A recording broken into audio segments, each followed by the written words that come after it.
ഇന്നൊരു വെറൈറ്റി ബീഫിൻ്റെ റെസിപ്പി ആയിട്ടോ കാണിക്കാൻ പോകുന്നത് ബീഫ് കഹാക്കുഹ.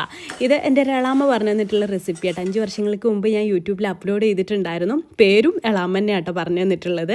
അപ്പോൾ അതിന് വേണ്ടിയിട്ട് 3/4 കിലോ ബീഫ് എടുത്തിട്ടുണ്ട്. അത് കഴുകി നന്നായിട്ട് ക്ലീൻ ചെയ്ത ശേഷം കുക്കറിലേക്ക് ഇട്ട് കൊടുത്തു. അതിലേക്ക് 2.5 ടേബിൾ സ്പൂൺ ഇഞ്ചി വെളുത്തുള്ളി ചതച്ചതും, ചെറിയൊരു തക്കാളിയും ചെറിയൊരു സവാളയും ഇട്ട് കൊടുത്തതും, പിന്നെ 2 തണ്ട് കറിവേപ്പില.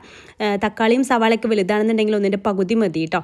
പിന്നെ അതിലേക്ക് ആവശ്യത്തിലുള്ള ഉപ്പും 2 ടേബിൾ സ്പൂൺ കാശ്മീരി മുളക് പൊടിയും നോർമൽ മുളക് പൊടി 1 ടീസ്പൂണും ചേർത്തിട്ട് നന്നായിട്ട് മിക്സ് ചെയ്ത്, കുറച്ച് വെള്ളം ചേർത്ത് നന്നായിട്ട് മിക്സ് ചെയ്തിട്ട് നമുക്കൊരു 3/4 വേവാവ് വരെ ബീഫ് ഒന്ന് കുക്ക് ചെയ്തെടുക്കാം.